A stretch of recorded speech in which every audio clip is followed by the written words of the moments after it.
ඉතින් ඔන්න ෆින්ලාන්තේ විශේෂ සිද්ධියක් වාර්තා කරන්නයි මම හදන්නේ.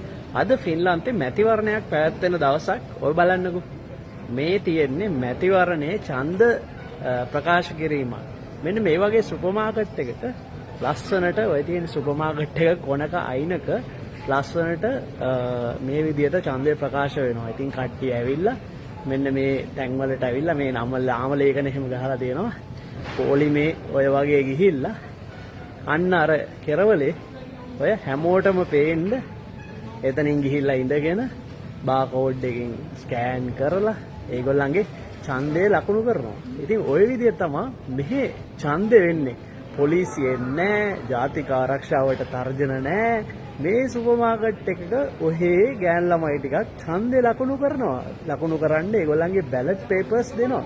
ඊට පස්සේ ඒගොල්ලෝ මේ බොක්ස් වලට ගිහිල්ලා ඇතුලේ ඡන්දේ ඒගොල්ලන්ගේ ලකුණු කරලා අන්න ඒ ළමයි ගාව තියෙන ප්ලාස්ටික් පෙට්ටියට බැලට් එක දාලා එනවා. ඉතින් හරිම සරලයි. පොලිසියෙන් හොගාලා නැහැ, රතිඤ්ඤා පත්තු කරන්නේ නැහැ, මිනිස්සුන්ට ගාණක්වත් නැහැ.